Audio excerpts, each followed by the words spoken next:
باب من کرہ القراءۃ بفاتحۃ الکتاب اذا جہر الامام۔ پچھلا جو باب تھا وہ وجوب فاتحہ یا فرضیت فاتحہ کے حوالے سے عنوان یہ تھا کہ من ترک القراءۃ فی صلاتہ، جو آدمی اپنی نماز میں قراءت چھوڑے تو آیا اس کی نماز ہوگی یا نہیں۔ تو حدیث میں لا صلاۃ، ایسے بندے کی نماز نہیں۔ جمہور کے ہاں جو ہے وہ یعنی شوافی کے ہاں سرے سے ہی نہیں، اور جس میں امام احمد سری میں بھی یہی کہتے ہیں کہ نہیں ہے سرے سے۔ مالکیہ بھی یہی کہتے ہیں سری میں سرے سے نہیں ہے، اور جہری میں ان کے ہاں تخفیف ہے۔ بہرحال شوافی کے ہاں وہ نفی حقیقت پر محمول ہے، اور جمہور کے ہاں وہ نفی کمال پر تھا۔ اب دوسرا باب آ رہا ہے، باب من کرہ القراءۃ بفاتحۃ الکتاب۔ امام اگر زور سے قراءت کر رہا ہے تو پیچھے قراءت کرنا مکروہ ہے۔ چنانچہ مالکیہ، حنابلہ یہ تو اس کے کراہت تنزیہیہ کے قائل ہیں، اور احناف کراہت تحریمیہ کے قائل ہیں، چاہے امام قراءت سری کر رہا ہو یا جہری کر رہا ہو۔ تو یہ باب تو شوافی، حنابلہ اور مالکیہ سے متعلق ہے، ان کے دلائل ہیں۔ اگلا جو باب آ رہا ہے، باب من لم یر القراءۃ اذا لم یجہر۔ تو یہ حنفیہ کی تائید ہوگا کہ اگر جہر نہیں پھر بھی مقتدی کو پیچھے قراءت نہیں کرنی چاہیے۔ یہاں پہ جو روایت ہے باب کے اندر، حدیث ابو ہریرہ رضی اللہ تعالیٰ عنہ، کہ نبی علیہ السلام نماز سے فارغ ہوئے، وہ نماز جس میں آپ نے جہر کیا، تو آپ نے کہا بھی کسی نے تم میں سے ابھی پیچھے پڑھا ہے؟ تو ایک آدمی نے کہا جی بالکل اللہ کے رسول۔ آپ نے فرمایا میں یہ کہہ رہا تھا دل میں کہ مجھ سے قرآن میں جھگڑا کیا جا رہا ہے۔ جھگڑے کا مطلب یہی ہے کہ جو میرا حق ہے کوئی دوسرا اس کو لینے کی کوشش کر رہا ہے۔ فن الناس، اب پھر لوگ رک گئے قراءت کرنے سے جس میں نبی علیہ السلام جہر کرتے تھے نمازوں میں، ہی نہ سمعوا ذلک، جب انہوں نے یہ بات سنی۔ اچھا، قال ابو داؤد، امام ابو داؤد کہتے ہیں ابن اکیمہ کی یہ جو حدیث ہے اس کو زہری کے اور بھی بہت سارے شاگرد نقل کر رہے ہیں، علی معنی مالک، جیسے کہ امام مالک نے اس کو کیا کیا ہے، نقل کیا ہے۔ اگلی جو روایت ہے اس کے اندر کیا ہے، سمیعت صلی بنا رسول اللہ صلی اللہ علیہ وسلم صلاۃ نظن انہا صبح، یعنی یہ جو جہری نماز تھی اس میں وضاحت ہے کہ یہ فجر کی نماز تھی۔ اس سے جو اگلی روایت ہے اس کے اندر کیا، فنتا الناس، لوگ رک گئے۔ اب جو لوگ جیسے شوافی ہیں وہ چونکہ سری اور جہری دونوں میں فرضیت فاتحہ کے قائل ہیں مقتدی کے لیے، تو وہ حضرات اس حدیث کے دو جواب دیتے ہیں۔ ایک جواب تو یہ دیتے ہیں کہ فنتہ الناس عن القراءۃ مع رسول اللہ، یہ مدرج جملہ ہے زہری کی طرف سے، یہ حدیث کا حصہ نہیں ہے، تو اس لحاظ سے اس سے استدلال ٹھیک نہیں۔ دوسرا انہوں نے یہ جواب دیا ہے کہ یہ جو ابن اکیمہ راوی ہے نا، اللیثی عن ابی ہریرہ، یہ مجہول راوی ہے، لہذا یہ روایت ضعیف ہے۔ قال ابو داؤد قال مسدد فی حدیثہ، امام ابو داؤد پہلا جو اعتراض ہے اسی کے حوالے سے وضاحت کر رہے ہیں، اور یہ اس کو ترجیح دے رہے ہیں کہ یہ زہری کا اعتراض ہے۔ بہرحال اگر یہ زہری کا اعتراض فرض کرے ہوں تو زہری غلط تو نہیں کہہ رہا، زہری تو مالی انازع القرآن کی وضاحت ہی کر رہا ہے، سمجھ آ رہی؟ چونکہ لوگوں کو نہیں پڑھنا چاہیے تھا تو آپ نے یہ اعتراض کیا نا، مالی انازع القرآن، تو زہری غلط تو نہیں کہہ رہا۔ ایک تو یہ بات ہو گئی۔ دوسرا یہ روایت ضعیف ہونے کا جو بات کی گئی تھی، اس کا جواب یہ ہے کہ ابن حجر وغیرہ نے اس کے نام کے اختلاف کو ذکر کرنے کے بعد اس کو کہا ہے کہ ثقۃ من الثالثہ، کہ یہ باعتماد راوی ہے اور طبقہ ثالثہ سے ہے، تو پتہ چلا کہ یہ مجہول نہیں ہے بلکہ معروف راوی ہے۔ لہذا حدیث ابو ہریرہ سے یہ استدلال بالکل ٹھیک ہے کہ جہری نمازوں میں صحابہ فاتحہ خلف الامام سے رک گئے تھے۔ قال ابو داؤد قال مسدد فی حدیثی، چونکہ مصنف کے دو استاد تھے اس لیے مسدد نے اپنی حدیث میں کہا کہ معمر کہتے تھے کہ فنت الناس عن القراءۃ فیما جہر فیہ، یعنی یہ معمر کا قول ہے۔ ابن سرح نے اپنی حدیث میں کہا کہ معمر عن زہری کہتے تھے کہ قال ابو ہریرہ، کہ یہ موقوف روایت ابو ہریرہ کا جملہ ہے۔ وقال عبداللہ بن محمد الزہری من بینہم قال سفیان کہتے تھے کہ زہری نے کوئی بات کی میں نہیں سن سکا، تو معمر نے پھر اپنے ساتھی کو بتایا کہ زہری نے فرمایا کہ فنتہ الناس، کہ لوگ رک گئے۔ امام ابو داؤد آگے کہہ رہے ہیں کہ زہری کے اور تلمیذ عبد الرحمن جب نقل کر رہے ہیں تو انہوں نے مال وناز القرآن پہ آ کے حدیث ختم کر دی ہے۔ اوزاعی نے جب زہری سے نقل کیا تو انہوں نے اور وضاحت کی کہ زہری خود کہتے تھے کہ لوگوں نے اس سے نصیحت حاصل کی اور جہر میں پھر وہ نہیں پڑھتے تھے، یعنی یہ زہری کی تشریح ہے جس کو خلط ملط کر کے حدیث کا حصہ سمجھا گیا۔ قال ابو داؤد سمیت محمد بن یحییٰ بن فارس، محمد بن یحییٰ کہتے تھے کہ فنتہ الناس زہری کا کلام۔ بہرحال اگر یہ زہری کا کلام ہو بھی صحیح، سمجھ آ رہی، غالباً مسلم کی روایت سے پتہ چلتا ہے کہ یہ زہری کا کلام نہیں ہے، سمجھ آ رہی، یہ حدیث کا حصہ ہے، صحابی کی بات ہے، اور اگر یہ زہری کی بات بھی ہو تو غلط نہیں کہہ رہا۔ اور ابن عکیمہ آپ کو بتایا کہ یہ ثقہ اور معروف راوی ہے، لہذا یہ روایت درست ہے۔ باب مر لم یر القراءۃ اذا لم یجہر، اب یہ جو عنوان ہے یہاں پر تو بظاہر باب مر القراءۃ اذا لم یجہر ہے، کہ جو امام جہر نہیں کر رہا تو اس کے پیچھے قرات کو کرنا چاہیے، حالانکہ یہ عنوان تو پیچھے آ چکا ہے، پیچھے یہی گزرا تھا کہ امام اگر جہر کر رہا ہو تو پھر مقتدیوں کو خاموش رہنا چاہیے، قرات مکروہ ہے، تو اس سے یہ سمجھ میں آ گیا تھا کہ جب جہر نہیں کر رہا تو قرات کرنی چاہیے۔ تو اگر یہ معنی لے تو پھر تو یہ تکرار ہو جائے گا ما قبل کے ساتھ، تو اس لیے جو دوسرا نسخہ ہے ابو داؤد کا جس کے اندر یہ عنوان ہے باب من لم یقرأ القراءۃ، اور اس صورت میں مناسبت بھی ہو جائے گی آگے حدیث کے ساتھ، حدیث کی باب کے ساتھ، چونکہ آگے عمران ابن حسین کی جو روایت ہے اس کے اندر نماز سری تھی اور اس میں قرات سے روکا گیا ہے، سمجھ آ رہی؟ تو اگر یہ عنوان رکھیں جو ظاہر ہے کہ سری میں پڑھنا چاہیے حالانکہ ادھر سے دعا منع کر رہے ہیں، تو پھر مطابقت حدیث کی باب سے نہیں رہے گی، اس لیے دوسرا جو نسخہ ہے باب من لم یر القراءۃ، یہ باب ہے اس آدمی کے دلائل کا جو قرات خلف الامام کا قائل نہیں ہے، اذا لم یجہر، جب امام جہر نہ کرے۔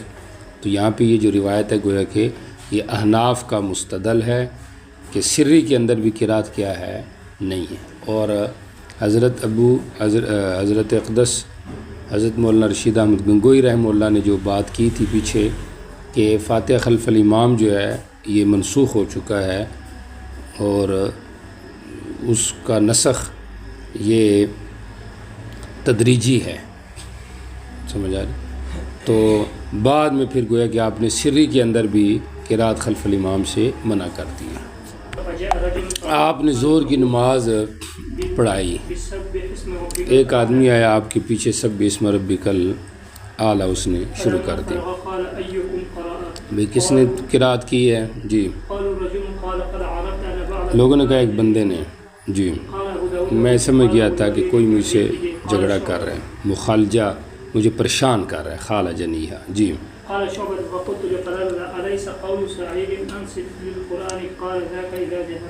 اچھا تو یہ بات ہوگی۔ اب شوافے جو ہیں جو لوگ قائل ہیں فاتح خلف الامام کے، بیہقی بخاری وغیرہ، وہ حضرات اس حدیث کا یہ جواب دیتے ہیں کہ آپ کا اعتراض قرأت فاتح خلف الامام پر نہیں تھا، بلکہ قرأت فاتحہ خلف الامام کی جہریت پر تھا، کہ اس بندے نے زور سے پڑھا، تبھی تو آپ کو پتہ چلا نا کہ آپ نے کہا بھی کون پڑھ رہا تھا، سمجھ آ رہی؟ اگر وہ سرن پڑھتا تو آپ کو پتہ ہی نہ چلتا۔ ہماری طرف سے اس کا جواب یہ دیا گیا ہے کہ یہ علم جو ہے آپ کو جو ہوا ہے، یا تو معنوی اثر تھا، سمجھ آ رہی، جس کی وجہ سے آپ کو اس چیز کا احساس ہو گیا۔ معنوی اثر کا مطلب یہ ہے جیسے کہ ایک دفعہ آپ نے سورہ فجر کی نماز میں سورہ روم پڑھی، تو نماز پڑھنے کے بعد آپ نے فرمایا لوگوں سے خطاب کر کے کہ لوگ اچھا وضو نہیں کرتے، تو اس وجہ سے یلبس علینا القرآن اولئک، یہ لوگ ہم پہ قرآن کو خلط ملط کر رہے ہیں، سمجھ آ رہی؟ تو مقتدی کا معنوی اثر ہوتا ہے امام پر، اور شاگرد کا معنوی اثر ہوتا ہے استاذ پر۔ تو یہ معنوی اثر تھا جس کی وجہ سے آپ کو پتہ چل گیا تھا کہ کوئی پیچھے کیا کر رہا ہے، قرأت کر رہا ہے، اور زیادہ یہی ہے۔ اور بعض نے یہ بھی کہا کہ شدت حمس کی وجہ سے آپ کو پتہ چل گیا، یہ ممکن ہے اللہ تعالیٰ نے آپ کو وہی سے بتایا ہو، سمجھ آ رہی؟ تو یہ چیز ہو گیا، لیکن بظاہر یہی ہے کہ آپ کو معنوی طور پہ اس کا احساس ہو گیا۔ قال ابو داؤد قال ابو الولید فی حدیثی، یہ بات ادھر ختم ہوگی۔ امام ابو داؤد کہتے ہیں کہ ابو الولید جو استاد تھے وہ اپنے حدیث میں کہتے تھے کہ شعبہ نے کہا، میں نے قتادہ سے کہا اپنے استاد سے کہ کیا سعید کی یہ بات نہیں ہے انصت القرآن، کہ قرآن کے لیے کیا ہو جاؤ، چپ ہو جاؤ، سمجھ آ رہی؟ سعید بھی یہ نہیں کہہ رہا کہ قرآن جب پڑھا جائے تو چپ ہونا چاہیے، تو انہوں نے آگے سے کہا ذاک اذا جہر بہ، یہ اس صورت میں جب امام جہر کہہ رہا ہو، اور جب سر کہہ رہا ہو تو پھر چپ ہونے والی بات نہیں، سمجھ آ رہی؟ پھر چپ ہونے والی بات نہیں ہے۔ گویا کہ امام ابو داؤد جو ہے وہ اس حدیث کی معنوی لحاظ سے تردید کر رہے ہیں کہ یہ حدیث صحیح نہیں ہے، مانن صحیح نہیں ہے، کیونکہ سری میں تو پڑھنا چاہیے، بات سمجھ آ رہی؟ تو یہ جو سعید ہیں یہ غالباً حضرت ابو ہریرہ کے شاگرد ہیں، ان کے حوالے سے یہ بات، اور کیا کہتے ہیں اس کو، ابو ہریرہ کی نہیں، یہ قتادہ کے استاذ ہیں، سمجھ آ رہی؟ قتادہ کے استاذ ہیں کہ بھئی آپ کے استاد تو یہ کہا کرتے تھے اور آپ یہ نقل کر رہے ہو، یہ کیا چکر کار ہے؟ تو انہوں نے آگے یہ تعویل کی۔ ہم اس کے یہ جواب دیتے ہیں کہ نہیں، انصت القرآن جو سعید کا قول ہے یہ مطلق ہے، لہٰذا یہ سری اور جہری دونوں کو کیا ہے، شامل ہے۔ وقال ابن کثیر فی حدیثہ قال قلت لقتادہ، ابن کثیر جو استاذ ہیں ان کی حدیث میں یہ ہے کہ میں نے قتادہ سے کہا کانہ کرہہ، لگتا یہ ہے کہ آپ نے قرأت خلف الامام کو سری میں ناپسند سمجھا، تو آگے سے قتادہ نے کہا لو کرہہ، اگر آپ ناپسند سمجھتے منع کر دیتے تو گویا کہ آپ نے منع نہیں کیا، سمجھ آ رہی؟ یہ ان کا اپنا اجتہاد ہے، اور ہم کہتے ہیں کہ یہ منع ہی ہے، جب مخالجہ پایا گیا ہے تو یہ منع ہی کرنا تھا، تو آپ نے کیا کیا ہے، یہ بات کی ہے۔ جی چلیں جی، یہی وہ عمران بن حسین کی روایت، نبی السلام نے ظہر کی نماز پڑھائی، فلما انفتل، فارغ ہوئے تو آپ نے کہا سبح اسم ربک الاعلی کس نے پڑھی؟ ایک آدمی نے کہا جی میں نے۔ آپ نے کہا مجھے پتہ چل گیا تھا کہ کوئی مجھے پریشان کر رہا ہے اس صورت کے پڑھنے میں۔ اچھا، شافعیہ نے تو یہی کہا تھا کہ انہوں نے کیا کیا ہے، زور سے پڑھا تھا تو آپ نے اعتراض کیا، سمجھ آئے؟ ہم کہتے ہیں زور والی بات تو ٹھیک نہیں ہے، لیکن یہ ایک اور بات اس سے ضرور پتہ چلتی ہے کہ تسمیہ صورت کا جز نہیں ہے، کیونکہ اگر جز ہوتا تو یہاں پہ ایسے ہوتا کہ آپ نے کہا ایکم قرأ بسم اللہ الرحمن الرحیم سبح اسم ربک الاعلی، تو آپ بسم اللہ شروع میں پڑھتے، حالانکہ آپ نے شروع میں نہیں پڑھی۔ جی چلے آگے چلیں. باب ما یجزی الامی والعاجمی من القراءہ. چونکہ پیچھے احکام فاتحہ اور احکام قرات تھے، اب اسی کی مناسبت سے پیچھے قادر علی القرات کے مسائل تھے، تو یہ غیر قادر علی القرات جو بندہ ہے امی اور عاجمی، چونکہ عاجمی عموماً امی ہوتا ہے، تو اس مناسبت سے یہ وضاحت کی ہے. تو انہوں نے قرات ہی کرنی ہے یا ذکر کیا مقام قرات کے ہو سکتا ہے؟ تو یہاں پہ اس کا ذکر آ رہا ہے. اچھا سمجھیں کہ جمہور کا آپ کو پتہ ہے جو پیچھے جو قرات کی فرضیت میں اتفاق تھا، سمجھ آ رہی، وہ عربی اور قادر کے بارے میں تھا، عربی کے بارے میں تھا، سمجھ آ رہی. غیر عربی یعنی امی اور عاجمی کے بارے میں جمہور یہ کہتے ہیں کہ اگر وہ قرآن نہیں پڑھ سکتا، فاتحہ نہیں پڑھ سکتا مثلا، تو فاتحہ کے برابر کسی اور سورت سے 7 آیتیں پڑھ لے، سمجھ آ رہی. اور اگر وہ بھی نہیں پڑھ سکتا تو پھر کیا کرے؟ پھر وہ ذکر کرے، سمجھ آ رہی. 5 قسم کے ذکر کرے امام احمد کے ہاں، چونکہ آگے حدیث میں آپ نے 5 ذکروں کو بتایا ہے. ایک آدمی کہا تھا میں نہیں پڑھ سکتا، آپ نے اس کو 5 ذکر بتائے. اور شافعی کہتے ہیں نہیں، چونکہ آیتیں 7 ہیں تو 7 قسم کے اذکار کرے، تو یہ کیا مقام فرضیت فاتحہ کے ہو جائے گا اس حدیث کی روح سے. مالکیہ کہتے ہیں کہ نہیں، قرات تو فرض ہے، تو ایسے آدمی کو چاہیے کہ وہ امام نہ بنے، مقتدی بنے. تو من کان الامام فقرات الامام لو قرات ہو جائے گا. احناف کہتے ہیں کہ نہیں، جب وہ قادر نہیں تو یہ اذکار اس کے کیا مقام نہیں ہو سکتے. ایسا آدمی پھر پیچھے خاموش کھڑا رہے جب تک وہ نہیں سیکھ سکتا، سمجھ آ رہی، پیچھے خاموش کھڑا رہے مثل اخرس کے، تو اس کی نماز کیا ہو جائے گی؟ درست ہو جائے گی. اچھا جی، بہرحال جو اجمی ہے اس کے اوپر بھی علی الاطلاق معافی نہیں ہے، سمجھ آ رہی. قیودات کے ساتھ اس کے لیے تخفیف ہے جو آپ کے سامنے ذکر کرتی ہے. باب ما یجزی الامی والعاجمی من القراءۃ. پہلی روایت دیکھیں، نبی علیہ الصلوۃ والسلام ہمارے اوپر نکلے اور ہم قرآن پڑھ رہے تھے. ہمارے اندر اعرابی اور اجمی بھی تھے. آپ نے فرمایا قرآن پڑھو، سارا ٹھیک ہے. کچھ لوگ آئیں گے جو قرآن پڑھیں گے، سیدھا کریں گے جس طرح تیر کی لکڑی سیدھی کی جاتی ہے، اور پھر اس کے اندر وہ جو اس کا نسل اور پھل ہے وہ ڈالا جاتا ہے. یتعجلونہ، قرآن کو جلدی لیں گے، یعنی اس کا اجر، اس کو مؤخر نہیں کریں گے. یعنی مقصد یہ ہے کہ قرآن کا جو اجر ہے، ثواب، بدلہ، ان کی کوشش ہوگی ہمیں اس کا اجر دنیا میں مل جائے، سمجھ آ رہی. آخرت کے لیے وہ ذخیرہ نہیں کریں گے.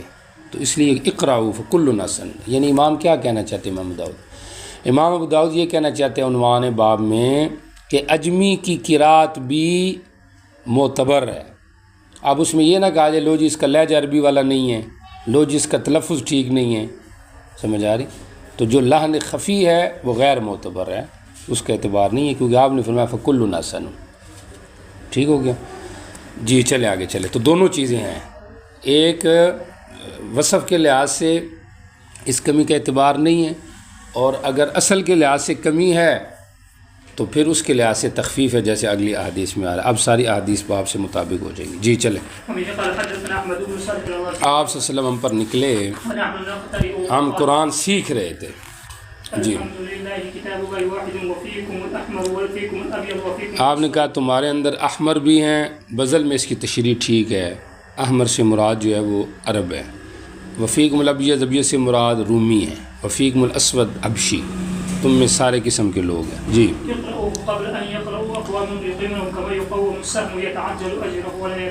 جی اس کو لیٹ نہیں کریں گے، مثلا آخرت کے لیے ذخیرہ نہیں کریں گے. وہ مثلا صرف دنیاوی مفادات مقصود ہوں گے، اخروی مفادات مقصود نہیں ہوں گے. جی چلیں. میری طاقت نہیں ہے میں قرآن سے کچھ لے سکوں، مجھے سکھا دو جو مجھے کفایت کریں. ہم نے کہا یہ الفاظ کو جی سبحان اللہ، ٹھیک ہو گیا۔ یہ تو اللہ کے لیے ہو گیا، فما لی مجھے کیا ملے گا؟ آپ نے کہا تو یہ دعا پڑھ لیا کر،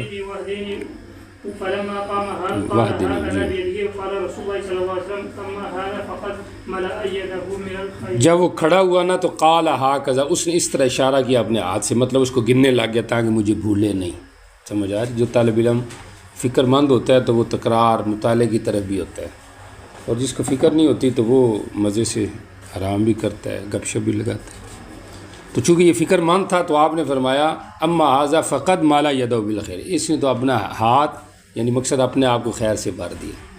اور اگر قال ھذا بیدی سے مراد یہ ہو کہ اس نے ہاتھ کو ایسے بند کر لیا خوشی کی وجہ سے، سمجھ آ رہی؟ جیسے بندہ جھومتا ہے تو بندہ ہاتھوں کے ذریعے اشارہ کرتا ہے، تو پھر ید کا معنی حقیقی ہوگا کہ دیکھو اس نے ہاتھ بند کر لیا، گویا کہ اس نے خیر جمع کر لی۔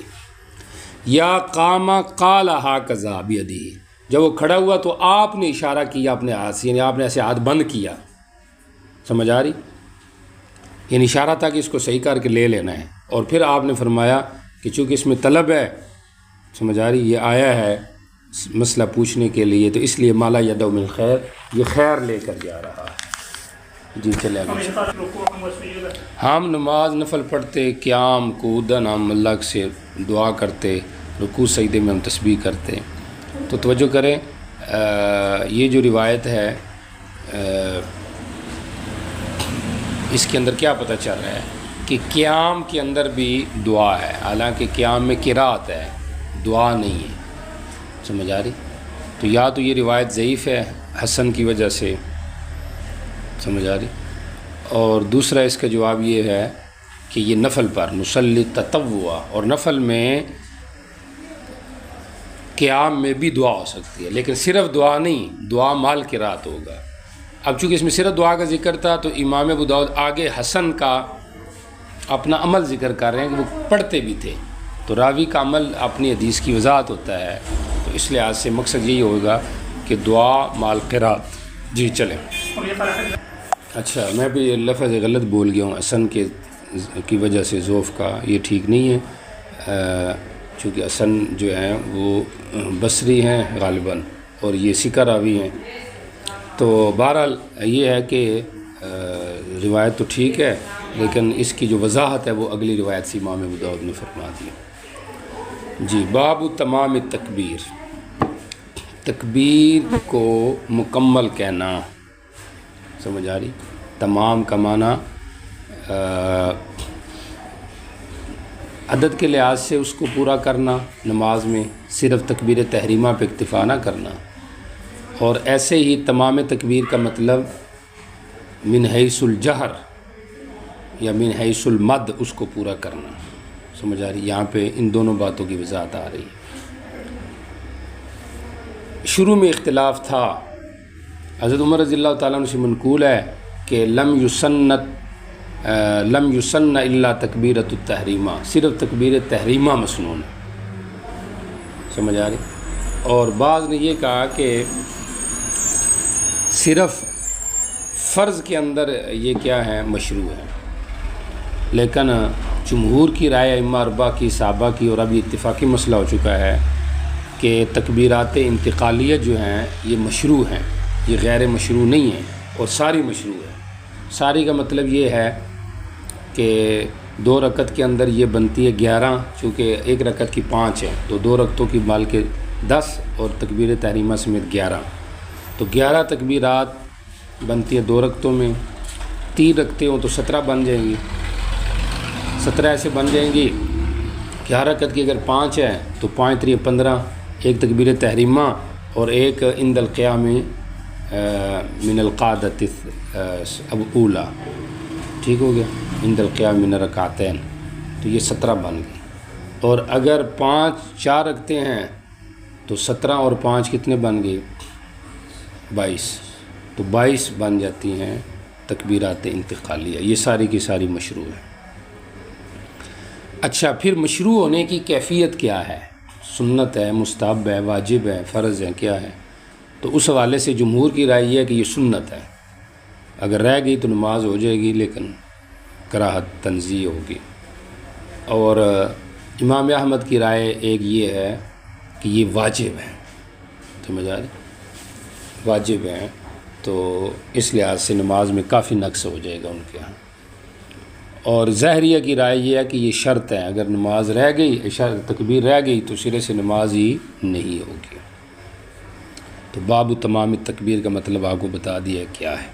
جی چلیں جی، میں نے اور حضرت عمران نے خلف علی ابن ابی طالب جو ہے وہ نماز پڑھی حضرت علی کے پیچھے، جب وہ سجدہ کر تکبیر کہتے ہیں، رکوع گئے پھر تکبیر کہتے ہیں، پھر تکبیر کہتے ہیں۔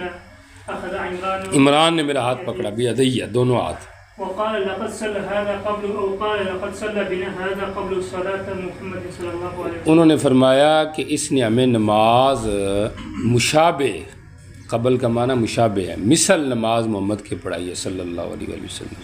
تو مطلب تکبیرات انتقالیہ مشروع ہیں، وہ انہوں نے اہمیت بتا رہے ہیں۔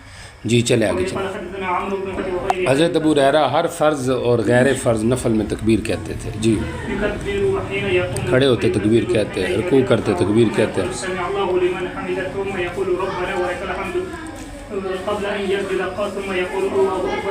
سجدہ جاتے ہوئے تکبیر کہتے ہیں، سجدے سے اٹھتے ہوئے تکبیر کہتے ہیں، پھر سجدہ تکبیر کہتے ہیں، ٹھیک ہو گیا، پھر تکبیر کہتے ہیں۔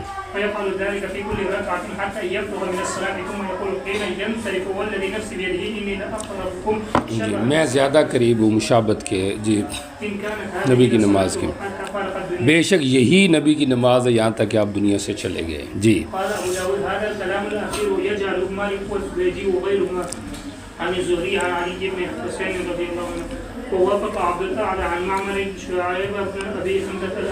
توجہ کریں، یہ جو روایت ہے قال ابو داؤد سمجھ لیں، یہ مرسلن ہے اور یا مسندن نقل ہے۔ یہ روایت امام ابو داؤد یہ بتا رہے ہیں، چونکہ روایت کو پیچھے شعیب نقل کر رہا ہے، زہری کا شاگرد، اور وہ آپ کو پتہ ہے، نظر آ رہا ہے آپ کو، ابو ہریرہ کا نام لے کے اس کو ذکر کر رہے ہیں، سمجھ آ رہی؟ تو قال ابو داؤد، امام ابو داؤد کہتے ہیں کہ یہ جو اخیری کلام ہے، سمجھ آ رہی، یجعل مالک، امام مالک زبیدی اور ان کے علاوہ نے زہری سے ان علی ابن حسین، سمجھ آ رہی، ان علی ابن حسین نقل کی ہے، یعنی حضرت علی ابن حسین سے، یہ زین العابدین ہے جو روزانہ 1000 رکعت نفل پڑھتے تھے، تو ان کے واسطے سے انہوں نے اس کو کیا کیا ہے، اس کو لیا ہے، سمجھ، ان زہری ان علی ابن حسین نے، ٹھیک ہو گیا۔ اور ووافق عبدالعالی نے معمر سے نقل کرتے ہوئے شعیب کی موافقت کی ہے، سمجھ آ رہی، اور وہ کیا موافقت کی ہے کہ یہ انہوں نے مسندن نقل کی ہے، سمجھ آ رہی، مسندن کا مطلب درمیان ابو ہریرہ کا واسطہ ڈال کر پھر اس کو نقل کی ہے، لیکن جو باقی شاگرد ہیں زہری کے، وہ اس کو جو نقل کر رہے ہیں وہ مرسلن نقل کر رہے ہیں، مطلب علی ابن حسین ڈائریکٹ نقل کر رہے ہیں نبی علیہ السلام کے عمل سے، یہ چیز وہ ابو ہریرہ کا لفظ بیچ میں ذکر نہیں کر رہے ہیں، یہ فرق ہے دونوں کے اندر۔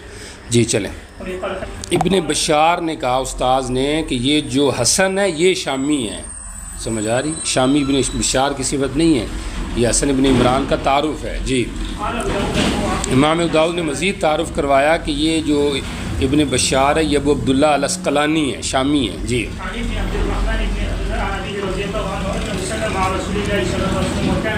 جی، آپ تکبیر کو تام نہیں کرتے تھے۔ جی، جب سر رکوع سے اٹھاتے، جب سجدے میں جانے کا ارادہ کرتے تو تکبیر نہیں کہتے تھے، اور جب سجدے سے کھڑے ہوتے پھر بھی نہیں کہتے تھے۔ اب شروع میں تمام تکبیر ہے، ادھر تمام کی نفی ہے، تو چونکہ یہ مرجو تھا اس لیے اس کو اینڈ میں مصنف نے ذکر کیا ہے۔ اب لام ادھر کیا ہوگا کہ لم یتم، لا یتم تکبیر کا کیا مطلب ہوگا؟ اب اگر تعویل کریں یا تو یہ کہیں کہ یہ منسوخ ہے، وہ ناسخ ہے، پہلے آپ نہیں کہتے ہوں گے، کبھی کہتے کبھی نہ کہتے، بعد میں آپ کہنے لگ گئے تو وہ منسوخ ہو گئی، یہ زیادہ واضح بات ہوگی۔ دوسرا، اگر آپ تعویل کریں تو تعویل بھی ممکن ہے، جمع بین روایات، اور وہ یہ ہوگا لا یتم من حیث الجہر، پوری تکبیر کو آپ جار سے نہیں کہتے تھے، یعنی شروع میں جار کرتے پھر اخفاء، اینڈ میں اخفاء کرتے، جیسے بعض امام کرتے ہیں، یا من حیث الاطالتی والصوت، سمجھ آ رہی؟ اللہ اکبر کو لمبا نہیں کھینچتے تھے، ایک تو یہ ہے کہ اونچی آواز سے نہیں کہتے تھے، سمجھ آ رہی؟ من حیث الجار کہ پورے اللہ اکبر کو اونچی آواز ایسے نہیں، سمجھ آئے؟ اللہ، سمجھ آئے؟ اینڈ میں آ کے آپ ایسا کر دیتے کیفیت کے لحاظ سے. اور یا من حیث المد والاطالہ، سمجھ آ رہی؟ کہ بہت لمبا نہیں کھینچتے تھے بلکہ مختصر کر کے اس کو اللہ اکبر، سمجھ آ رہی؟ اس طریقے سے کیا کرتے تھے. جی چلے آگے.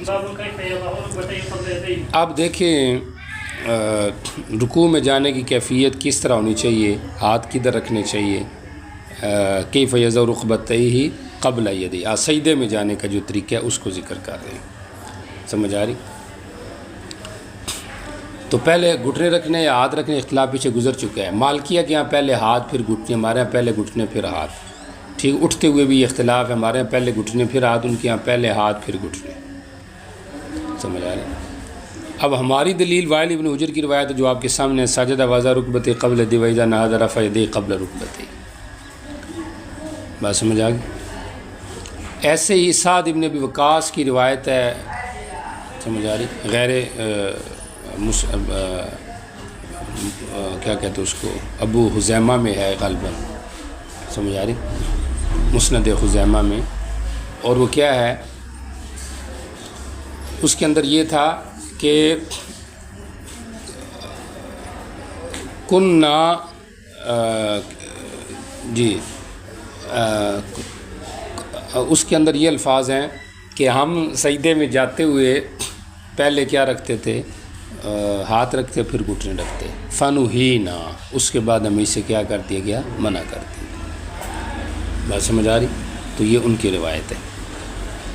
اچھا، مالکیہ کی یہ جو ائمہ ثلاثہ کا یہی مذہب ہے. مالکیہ کا یہ مسئلہ کیا ہے کہ پہلے ہاتھ پھر گھٹنے، ان کی دلیل آگے حدیث ابو ہریرہ ہے، وَلْيَضَعْ يَدَيْهِ قَبْلَ رُكْبَتَيْهِ، مصنف نے دونوں ذکر کیے، سمجھ آ رہی؟ اب ہماری طرف سے کیا ترجیح اور تطبیق کیا ہے اس کو سمجھیں. ہم کہتے ہیں کہ یہ حدیث وائل راجح ہے حدیث ابو ہریرہ پر 10 وجوہ سے، جو ابن قیم نے امام احمد سے نقل کی ہیں کہ 10 وجوہ کے اعتبار سے یہ روایت راجح ہے، لہذا اس کو ترجیح ہوگی، پہلے گھٹنے اور پھر کیا ہے، ہاتھ ہے.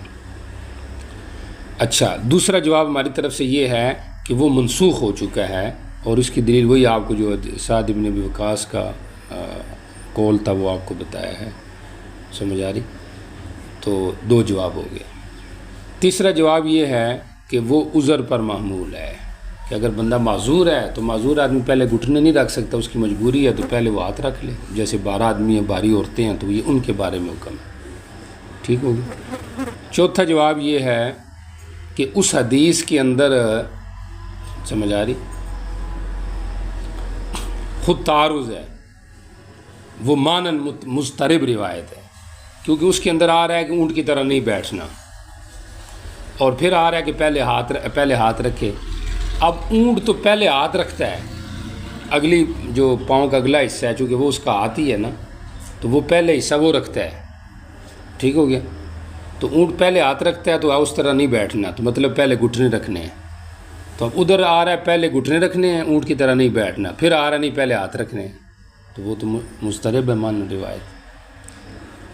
انہوں نے پھر اس کی تعویل بھی کی، وہ یہ کہتے ہیں کہ اونٹ جو ہوتا ہے نا، اس کے گھٹنے اس کے ہاتھ میں ہوتے ہیں، لہٰذا وہ گویا کہ پہلے گھٹنے رکھتا ہے، تو کہا پہلے گھٹنے نہیں ہاتھ رکھنے.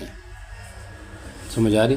ہماری طرف سے یہ کہا گیا ہے کہ یہ بنتے کہ ہماری سمجھ سے باہر ہے کہ اس کے گھٹنے اس کے ہاتھ میں ہوتے ہیں، اس کا جو اگلا حصہ ہے وہی اس کا ہاتھ ہے.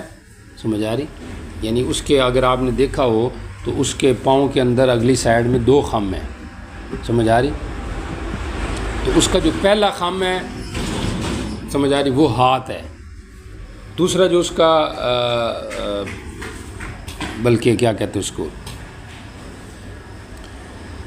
جی ٹھیک ہو گیا، تو اس کے پاؤں 2 خم ہیں. تو اگلا جو اس کا کیا کہتے ہیں اس کو، اگلا جو اس کے ہاتھ ہیں پہلے وہ رکھتے ہیں. اگر آپ تصویر میں بھی دیکھیں گے تو ایسے ہی ہوگا، اگلی سائڈ وہ پہلے لگا کے جو گویا کہ اس کے ہاتھ ہے، سمجھ آ رہی، پھر اس کے بعد وہ پچھلی سائڈ جو ہے اس کو نیچے ڈالتا ہے. سمجھ آ رہی؟ یعنی ایسے رکھ کے پھر وہ نیچے پچھلی والی سائڈ کو ایسے نیچے بٹھاتا ہے، تو گویا کہ وہ گھٹنے بعد میں رکھتا ہے، تو اس کی مخالفت میں کہا گیا گھٹنے پہلے رکھے۔ جی چلے آگے چلیں۔ قال حدثنا الحسن بن علي وحسين بن ابي اسحاق جبر بروک بیٹھے نہیں جی، وليضع يديه قبل یہ ان کی دلیل ہے، ہم نے اس کا جواب دے دی۔ اور ایک جواب اس کا یہ بھی ہے کہ ابن شیبہ کی روایت میں ابو ہریرہ کی روایت رضی اللہ عنہ اس کے اندر ولیضع رکبتیہ قبل یدیہ، تو اصل وہ روایت ہے، سمجھ آ رہی؟ اب ساری حدیثیں موافق ہو جائیں گی ایک دوسرے کے۔ جی چلیں، یہ کسی راوی سے قلب ہو گیا۔ جی قال حدثنا آیا کثرت کرتے تو اپنی نماز میں اونٹ کی طرف ایسے نہ بیٹھے۔ جی باب النهوض في الفرد۔ اب دیکھیں سجدے میں جانے کے بعد اٹھنے کی کیفیت ہوتی ہے دوسری رکعت کی طرف، تو اس فرد میں، فرد سے مراد طاق رکعت جو ہے اس کے بعد میں اٹھنا۔ اب طاق رکعت ایک بھی ہے، ایک کے بعد دوسری کے لیے اٹھنا یا دوسری کے بعد تیسری کے لیے اٹھنا، تو اس کے بعد جو جلسہ خفیفہ ہے اس کا کیا حکم ہے، یہاں پہ اس کا ذکر ہے، جس کو جلسہ استراحت بھی کہا جاتا ہے۔ شوافع اس کے قائل ہیں اور جمہور اس کے قائل نہیں ہیں، ایک روایت میں امام احمد بھی اس کے قائل ہیں جلسہ استراحت کے۔ ٹھیک ہو گیا۔ یہ جو مالک ابن حویرث کی روایت ہے یہ ان کی دلیل ہے، ایسی ابو حمید ساعدی کی ایک روایت میں بھی آتا ہے جلسہ استراحت کا ذکر، پیچھے وہ گزر گئی ہے۔ ہماری دلیل وائل ابن حجر کی روایت حضرت ابو ہریرہ کی اور دیگر واصفین صلاۃ رسول اللہ صلی اللہ علیہ وسلم جتنے بھی ہیں انہوں نے، سمجھ آ رہی، جلسہ استراحت کا ذکر نہیں کیا، لہٰذا یہ جلسہ استراحت غیر مشروع ہے، یعنی خلاف سنت ہے، سمجھ آ رہی۔ اب یہاں پر تو آ رہا ہے جلسہ استراحت کا ذکر، سمجھ آ رہی، تو اس کے کئی جوابات دیے گئے ہیں۔ ایک جواب تو اس کا یہ دیا گیا ہے کہ یہ عذر پر معمول ہے، سمجھ آ رہی، یہ کیا ہے، عذر پر معمول ہے کہ کیونکہ بھاری بدن آدمی یا بوڑھا آدمی ڈائریکٹ نہیں اٹھ سکتا، سمجھ آ رہی، تو اس لحاظ سے پھر وہ تھوڑا سٹے لے کے اٹھے گا، سمجھ آ رہی۔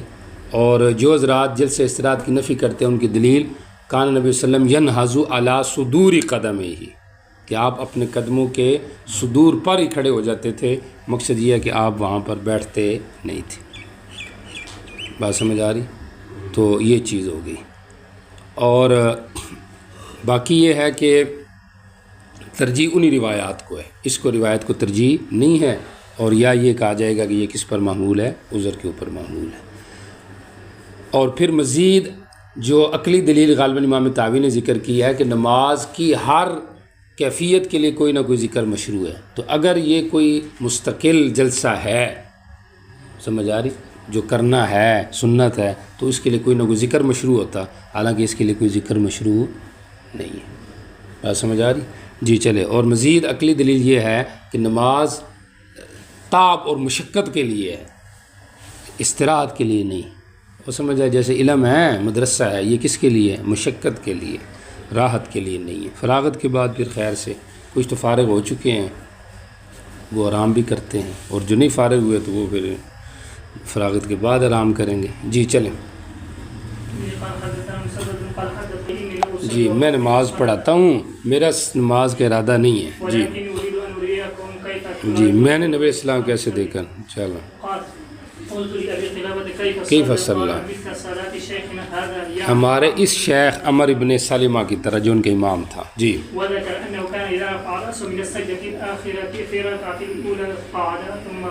قعد ثم قام، یعنی اس نے پوچھا نا شاگرد نے اپنے استاد سے کہ بھی کس طرح انہوں نے نماز پڑھائی، تو انہوں نے کہا جیسے ہمارا امام پڑھاتا ہے، تو اس میں کیفیت یہ تھی کہ وہ بیٹھے تو کھڑے ہوئے۔ اچھا عجیب بات یہ ہے کہ ایسے اعمال جو صحابہ خصوصیت سے ذکر کر رہے ہیں، سمجھ آ رہی، جن میں وہ یہ کہہ رہے ہیں کہ جی مجھے پتہ ہے، یا یہ کہہ رہے ہیں کہ میں نے دیکھا ہے، یا یہ کہہ رہے ہیں کیا میں تمہیں نہ بتاؤں، سمجھ آ رہی، تو ایسے اعمال عموماً، سمجھ آ رہی، مسنون نہیں ہے لیکن ثابت من الاحادیث ہے، مطلب وہ منسوخ ہے یا عذر پر معمول ہے۔ آپ پیچھے ابو حمید ساعدی کی روایت گزری ہے، 10 صحابہ کی موجودگی، انہوں نے کہا کہ بھئی میں تم سے زیادہ جانتا ہوں، میں تمہیں نماز کا طریقہ نہ بتاؤں، تو انہوں نے کہا بھی تو ہم سے کیسے زیادہ جانتا ہے، سمجھ آ رہی۔ تو اب کیا صحابہ کو نہیں پتہ ہوگا نماز کا کیا مثلا طریقہ ہے، لیکن وہ نئی بات جو آپ نے احیاناً کی ہے اور لوگ اس کو نہیں کرتے تھے، تو صحابہ عشق کی وجہ سے اس کا بھی اظہار کرتے تھے، سمجھ آ رہی؟ تو اب وہ عشق کی وجہ سے اظہار یا عذر کی وجہ سے اس عمل کو بعض لوگوں نے مستقل بنا لیا، حالانکہ جمہور اس کو مستقل نہیں لیتے۔ نہوض فی الفرد کی بھی یہ کیفیت دیکھیں نا، ابو سلیمان کیا کہہ رہے ہیں، لیکن میں تمہیں دکھاؤں نبی کیسے نماز پڑھتے تھے اور میں نے دیکھا ہے۔ تو مقصد یہ ہے کہ یہ احیاناً آپ نے کبھی کیا ہوگا، عام لوگ نہیں کرتے ہوں گے، تو انہوں نے اس سنت کو بھی لوگوں کے سامنے ظاہر کرنے کے لیے یہ عمل کیا۔ باقی فی نفسی اس کا کیا حکم ہے، تو یہ ہے کہ یہ مسنون نہیں ہے۔ جی جی، تاک نماز، تاک رکعت میں ہوتے نماز کی، جی جی برابر بیٹھتے۔ جی، اقعاء بین السجدتین، توجہ کریں، ترمذی میں تو 2 عنوان ہیں، ایک ہے کراہیت الإقعاء، سمجھ آ رہی، فی الصلاۃ، اور ایک میں باب رخصت فی الإقعاء، آپ خیر سے پڑھ رہے ہوں گے، ٹھیک ہوگی، تو 2 باب انہوں نے قائم کیے ہیں۔ جو نہیں کا باب ہے کراہیت کو، اس میں علی کی روایت ہے لا تقع بین السجدتین، اور جو جواز کی روایت ہے وہ یہ سامنے آ رہی ابن عباس کی، یہاں پہ اقعاء کو مسنون بتایا گیا ہے، بات سمجھ آ رہی۔ باقی گو کہ امام ترمذی نے نہیں کی جو روایت ہے اس کی ضعف کی طرف اشارہ کیا ہے، اور اس کے باوجود یہ کہا ہے جی یعنی اس کی ضعف کی طرف اشارہ کیا ہے، اور ساتھ انہوں نے یہ بھی کہا ہے کہ اہل علم جو ہیں، بعض اہل علم وہ اقعاء کو مکروہ قرار دیتے ہیں، تو اس سے پتہ چلا کہ کچھ اس کے رخصت کے بھی قائل ہیں۔ امام نووی نے دونوں متعارض احادیث کے درمیان یہ تطبیق کی ہے کہ اقعاء کے 2 معنی ہیں۔ ایک اقعاء کا معنی یہ ہے کہ لیتین زمین پر رکھ کے اپنے گھٹنے کھڑے کر کے ہاتھ ایسے نیچے رکھے، یہ اقعاء تو مکروہ ہے، اور دوسرا اقعاء یہ ہے کہ ایڑیوں کو ایسے کھڑا کر کے سرین کو اس کے اوپر رکھے، جیسے بعض بوڑھے یا بیمار لوگ کرتے ہیں، تو یہ اقعاء، تو وہ کہتے ہیں کہ یہ اقعاء تو جائز ہے، اور یہ جو نیچے لیتین رکھ کے پنڈلی کھڑی کرنا یہ مکروہ ہے۔ اب تطبیق ہو جائے گی، سمجھ آ رہی۔ حضرت گنگوئی فرماتے ہیں کہ یہ جو پہلا اقعاء ہے یہ ہمارے یہاں مکروہ تحریمی ہے، کتے کی طرح بیٹھنا، اور دوسرا جو اقعاء ہے قدموں کے اوپر بیٹھنا، سمجھ آ رہی، یہ جو اقعاء ہے یہ مکروہ تنزیہی ہے۔ یہاں پہ حضرت ابن عباس نے اقعاء کو سنت قرار دے دیا ہے، سمجھ آ رہی۔ اس کی تعویل انہوں نے یہ کیا کہ یہ خذہ بالموت حتی یجزا بالحما کے قبیلے سے ہے، چونکہ اگلا آدمی سرے سے اس کا انکار کر رہا تھا، اقال القدمین کا سرے سے ہی، تو حضرت ابن عباس نے اس کے اوپر زیادہ سختی کی، کہا یہ تو سنت ہے۔ مقصد سنت کا کہنے کا یہ ہوگا کہ کم از کم یہ کچھ درمیانہ درجہ تو آئے گا نا۔ وہ گل سمجھ آ رہی ہے، سختی بعض اوقات اس مقصد کے لیے ہوتی ہے کہ اگلا آدمی تھوڑا اسٹیپ پیچھے ہٹائے، سمجھ آ رہی۔ اگر یہ سختی سے مقصد ہے کہ اگلے آدمی کی اصلاح مقصد ہے، اور اگر اس کو یہ سختی کا یہ مقصد ہے کہ اس کو سرے سے ختم ہی کرنا ہے، تو ختم تو مشکل ہو سکتا ہے نا کسی کو۔ جی، باب الإقعاء بین السجدتین، جی چلے جی۔ ہم نے ابن عباس سے کہا اقعاء یہ سنت ہے۔ جی، ہم جس کو دیکھتے ہیں جفاء بالرجل، مرد کے اوپر گنوارا پن، کہ یہ کوئی مقصد دیاتی عمل ہے کہ بندہ اس طریقہ بیٹھے، سمجھ بدوانہ فعل ہے، یا جفاء بالرجل، پاؤں پہ مشقت ہے، سمجھ آ رہی، ایسے کھڑا کر کے۔ جی، سنت النبی کا مقصد کیا ہے؟ ایسی فاتحہ میں بھی انہوں نے کہا تھا جنازے میں فاتحہ پڑھنے کا کہ کیا یہ سنت ہے، سمجھ آ رہی، کیا میں تمہیں سنت عمل نہ بتاؤں؟ وہاں پہ جنازہ میں جو فاتحہ پڑھنی تھی، تو مقصد کیا تھا؟ متروک سنتیں، غیر معمول بھی سنتیں، منسوخ سنتیں، سمجھ آ رہی، ان کا بھی صحابہ ذکر کرتے تھے تاکہ لوگوں کو اس کا علم ہو، نہ بئی معنی کہ اس کے اوپر ہر وقت عمل ہونا چاہیے، تو یہ بھی اسی قبیلے سے۔ جی،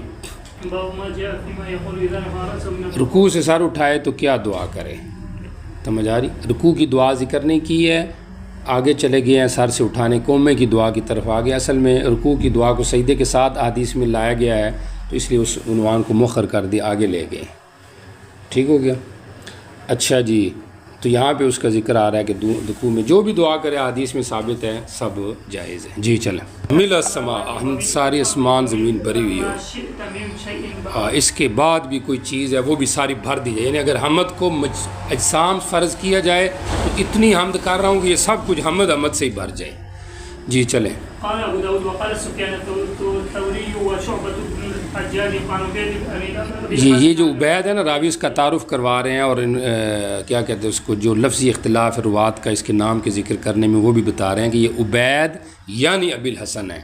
ٹھیک ہو گیا. ابی الحسن اس کی کنیت ہے. جی اچھا اس میں بعد رکوع کا ذکر نہیں تھا جب انہوں نے نقل کیا اس سے. جی سفیان کہتا ہے ڈائریکٹ ہم شیخ سے ملے او دادا استاد سے. جی ہم نے اس سے حدیث سنی فلم یقل فی اس نے بعد رکوع کا ذکر ہی نہیں کیا کہ نہیں کیا. ہمارے ہاں تو اس کی کوئی وقت نہیں ویلیو نہیں ہے نا.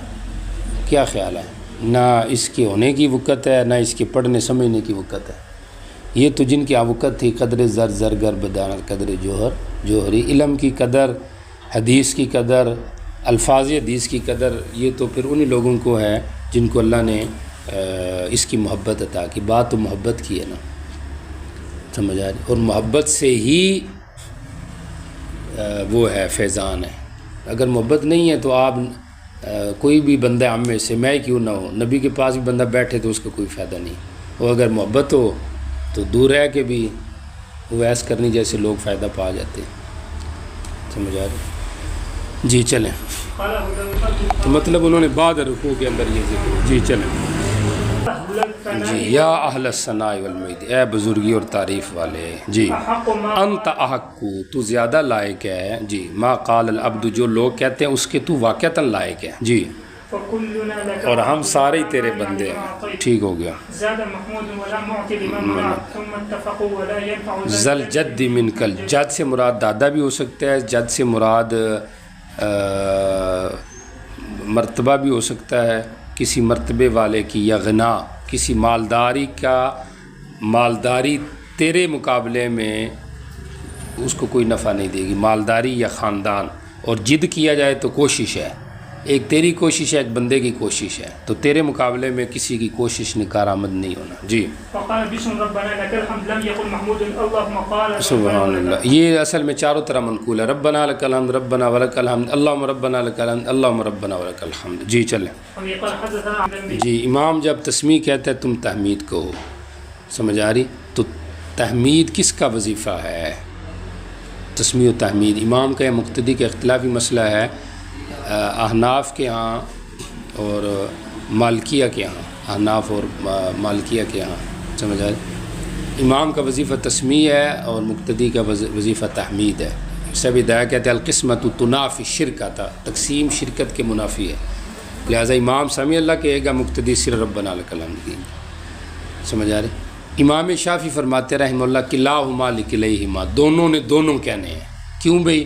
وہ کہتے ہیں اس لیے کہ حدیث میں آتا ہے امام نبی علیہ السلام یقول سمی اللہ لمن حمیدہ پھر آپ کہتے ہیں یقول ربنا لک الحمد. اور خود آپ نے فرمایا صلو کما رأیتمونی اصلی میری طرح نماز پڑھو. لہٰذا دونوں چیزیں دونوں نے کہنی ہیں. تیسرا قول اس کے اندر حنابلہ کا ہے جیسے ذہن میں آ رہا ہے. حنابلہ یہ کہتے ہیں کہ امام تو دونوں کہے گا اور مقتدی جو ہے وہ صرف تحمید کہے گا. امام دونوں کیوں کہے گا؟ اس کی دلیل وہی ہے جو پیچھے امام شافعی کی دلیل میں گزری ہے. اور مقتدی نے صرف تحمید اس لیے کہنی ہے کہ یہاں پہ آیا کہ مقتدی تحمید کہے گا. سمجھ آ رہی. باقی فرشتوں کے ساتھ جو موافقت ہے اس میں 3 قول ہیں. موافقت فی القول والزمان. سمجھ آ رہی. موافقت فی القول یا موافقت فی الزمان. چونکہ حدیث میں آتا ہے کہ صفوف اہل الارض علی صفوف اہل السماء. اور ایسے ہی ایک حدیث میں آتا ہے سمجھ آ رہی کہ فرشتے آسمان میں بھی آمین کہتے ہیں. تو اب جب بندہ ادھر آمین کہے گا ادھر سے فرشتے بھی آمین کہہ رہے ہیں. اب ان کی آپس میں آمین موافق ہو گئی وقت کے لحاظ سے یا قول کا مطلب اخلاص سے. سمجھ آ رہی. اب سمجھو اس بندے کی بخشش ہوگی. سمجھ آ رہی ہے. بخشش کا وقت قبولیت کا وقت کوئی ایک گھڑی ہو سکتا ہے یہ گھڑی ہو. اب آپ کے 2 بندے نہیں ہیں بیچ میں 3 نہیں ہیں کہ 2 نہیں ہیں. سمجھ آ رہی. جی چلیں.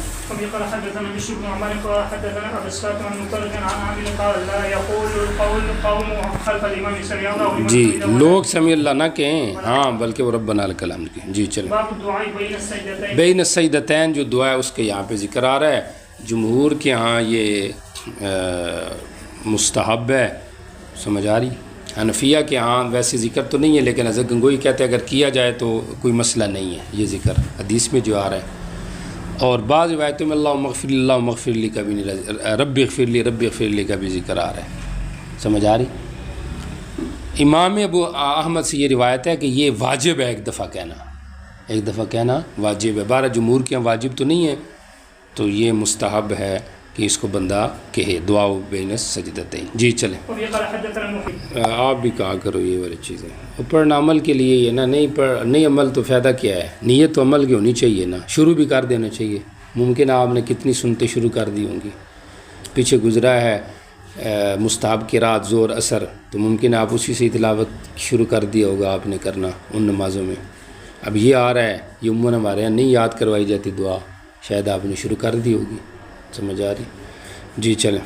باب رفع النساء اذا كن مع الامام رؤوسهن من السجدة، عورتیں سر اٹھائیں امام کے ساتھ، کب اٹھائیں؟ تو کہا جب لوگ اٹھا لیں، کیونکہ اس وقت وہ تہمت پہنتے تھے، کپڑے چھوٹے ہوتے تھے، تو مقصد بے پردگی سے بچنے کے لیے تھوڑا پیچھے رہیں عورتیں۔ جی چلیں، سر نہ اٹھائے یہاں تک کہ مرد سر اٹھا لیں، اس ڈر سے کہ عورتیں مردوں کے سطر دیکھ لیں۔ جی چلیں۔ باب طول القيام من الركوع وبين السجدتين، دیکھیں من الرکوع کا تعلق قیام سے ہے، طول سے نہیں ہے، کیونکہ اگر آپ طول سے کریں گے تو معنی غلط ہو جائے گا، کیونکہ اصل معنی تو حدیث کا یہ ہے کہ رکوع سے کھڑے ہونے کا لمبا ہونا، یعنی قومے کا لمبا ہونا، اور بین السجدتین جو قادہ بین السجدتین جس کو ہم کیا کہتے ہیں، قادہ کہتے ہیں، جلسے کا لمبا ہونا، جلسے اور قومے کا لمبا ہونا، یہ مقصد ہے۔ اگر من رکوع کو متعلق طول سے کریں گے تو معنی یہ ہوگا رکوع کا قیام سے لمبا ہونا، سمجھ آ رہی؟ طول من الرکوع، سمجھ آ رہی؟ باب طول القیام، یعنی اگر اس کو مکمل کرے طول سے تو معنی کیا ہو جائے گا؟ قیام کا رکوع سے لمبا ہونا، حالانکہ قیام کا رکوع سے لمبا ہونا مقصد ذکر نہیں، وہ آپ ماشاءاللہ نحوی لوگ ہیں، یہ تو چھوٹی چھوٹی باتیں ہیں۔ جی چلیں۔ اچھا توجہ کریں، قوما اور کیا کہتے ہیں اس کو، ابھی میں نے کیا کہا ہے، جلسہ، قوما اور جلسہ، ان کی مقدار آپس کے اندر برابر ہونی چاہیے، ٹھیک ہوگی؟ رکوع اور سجدے کی جو مقدار ہے یہ آپس میں برابر ہونی چاہیے، قیام اور تشہد قعدہ اخیرہ ان کی مقدار آپس میں برابر ہونی چاہیے، احادیث میں عموماً یہ ہے۔ بخاری کی روایت میں ما خل القیام والقعود، آپ کی نماز برابر ہوتی تھی، سمجھ آئے، قیام اور قعود کے علاوہ، کیا کہتے اس کو، مختصر ہوتی تھی قیام اور قعود کے علاوہ۔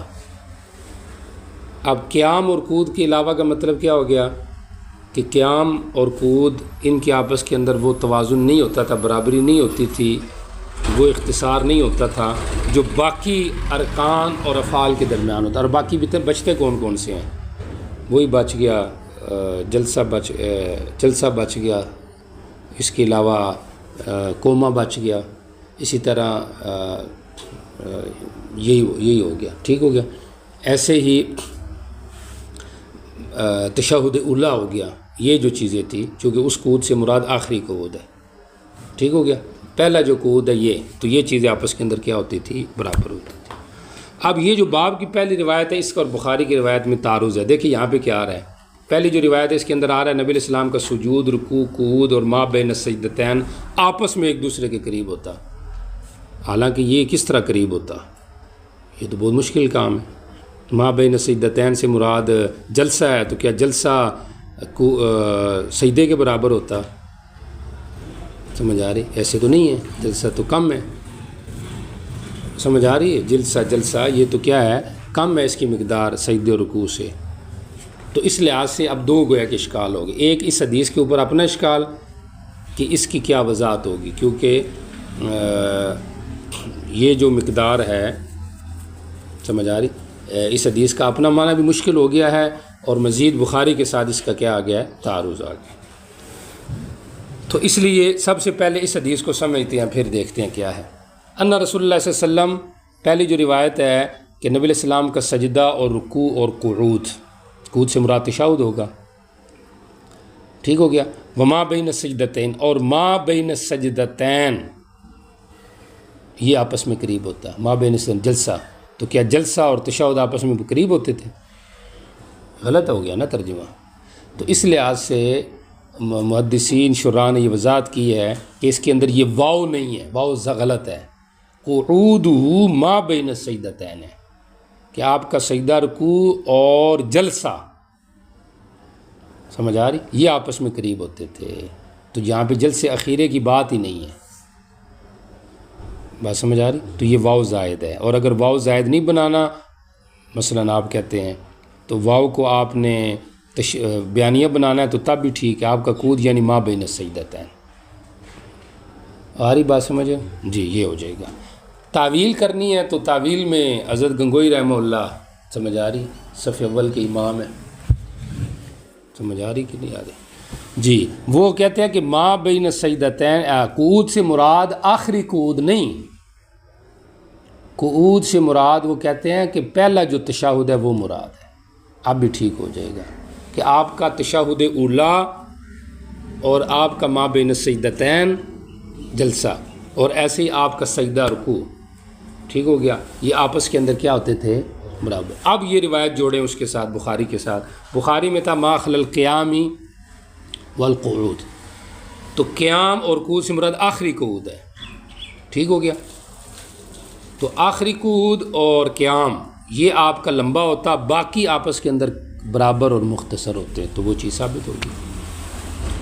ٹھیک ہو گیا. اب آپس میں ان دونوں روایتوں کا تعارض نہیں ہے، اور اس روایت کے سمجھنے میں جو اشکال ہے وہ بھی دفع ہو گیا. قریبا من السوا کے 3 مطلب شراح نے کیے ہیں. آپس میں ایک دوسرے کے قریب من حیث الجنس، یعنی رکوع کے قریب ہوتا ساری رکعتوں میں، سجدہ سجدے کے قریب ہوتا، اس طریقے سے تشہد کے قریب ہوتا، جلسہ جلسے کے قریب ہوتا. یا قریبا من السوا کا مطلب، قریباً کا مطلب من غیر الجنس، ایک دوسرے کے قریب ہوتا. مطلب کیا ہے کہ رکوع سجدے کے قریب ہوتا، سمجھ آ رہی، اور سجدہ جو ہے یہ قعود بین السجدتین کے اس طریقے سے قریب ہوتا. قریبا من السوا یہ مطلب ہے. بات سمجھ آ رہی؟ تو آپس میں ایک دوسرے کے قریب، سمجھ آ رہی، اور یا پھر جنس کے خلاف جنس میں ایک دوسرے کے، یعنی ارکان کے لحاظ سے ایک دوسرے کے قریب ہوتے تھے یہ سارے کے سارے. جی چلے آگے چلیں. جی میں نے نہیں نماز پڑھی کسی آدمی کے پیچھے جو مختصر نماز والا ہو، نبی علیہ السلام سے تمام، یعنی مختصر ہو کے تام ہوتی تھی، سمجھ آ رہی ہو، جیسے اسلاف اکابرین کی جو عشی ہوتے ہیں، عبارات ہوتی ہیں، مختصر ہوتے ہیں لیکن وہ تام ہوتی ہیں. جی چلیں. وكان رسول الله صلى الله عليه وسلم إذا قال سمع الله لمن حمده قال حتى کام آپ کھڑے ہوتے، ہم یہ کہتے دل میں قد اوہم، آپ کو غلطی لگی، وہاں مطلب آپ فکر میں ہو گئے ہیں کہ پتہ نہیں مجھ سے کوئی غلطی تو نہیں ہو گئی، سمجھ آ رہی، یا آپ اوہم، سمجھ آ رہی، یا آپ مقصد ہے کہ سجدے میں جانا بھول گئے ہیں، بس آپ اپنی مستی میں آ گئے ہیں، بس آپ نے کھڑے رہنا. اتنا لمبا آپ کیا کر دیتے تھے؟ کوما کر دیتے تھے. یا اوہما بھی یہ پڑھا گیا ہے. جی دیکھیں یہاں پہ قوما اور جو جلسہ ہے اس کو لمبا بتایا گیا ہے.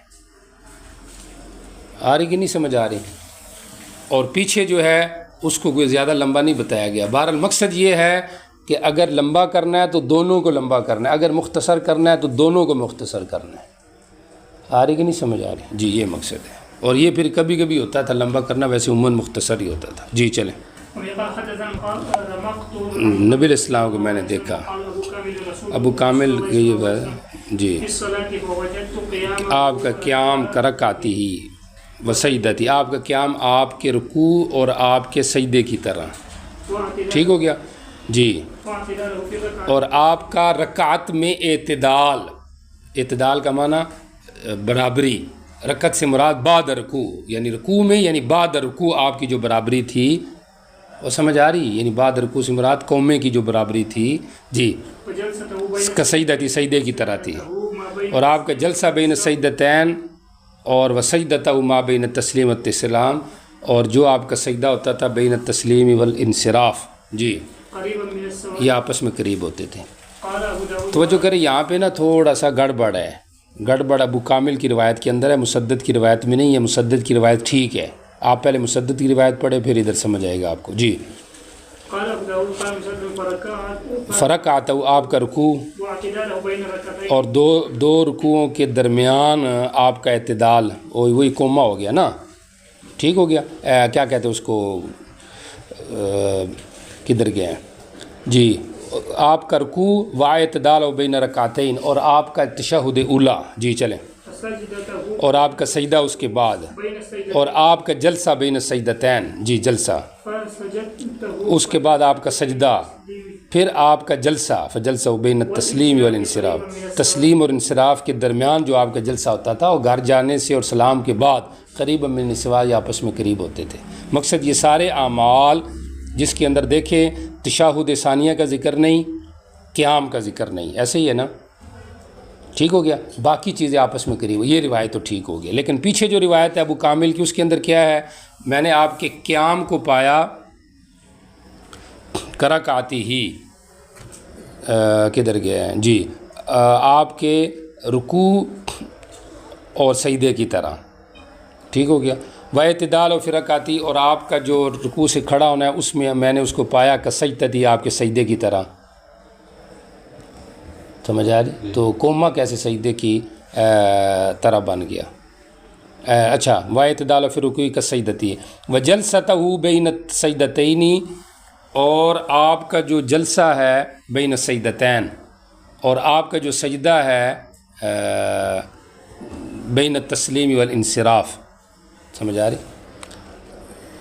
تسلیم اور انصراف کے بعد جو آپ کا سجدہ ہے، سمجھ آ رہی؟ تو یہ سجدہ نہیں ہے، یہ جلسے کا لفظ ہے، سمجھ آ رہی؟ بس سجدتہ، اور اگر اس کو آپ نے سجدہ ذکر کرنا ہے تو پھر سجدے سے مراد سجدے صاف ہو جائے گا، تو یہ آپس کے اندر کیا تھے، قریب تھے۔ اچھا جی، تو بظاہر یہاں پہ جو ابو کامل کے لفظ میں غلطی سمجھ میں آ رہی ہے واللہ عالم، وہ یہی ہے کہ یہاں پہ قیام باقی جو ارکان ہیں ان کے برابر نہیں ہے، ٹھیک ہو گیا، جبکہ ابو الکامل کی جو روایت ہے اس سے پتہ چل رہا ہے کہ یہ برابر ہے۔ مسدد کی روایت میں وہ قیام نہیں ہے، تو قیام خارجی ہونے چاہیے جس طرح کہ بخاری کی روایت میں ہے۔ تو حاصل یہ نکلا کہ آپ کی نماز یہ تھی کہ قیام اور قعود آخری آپس میں برابر ہوتے ہیں،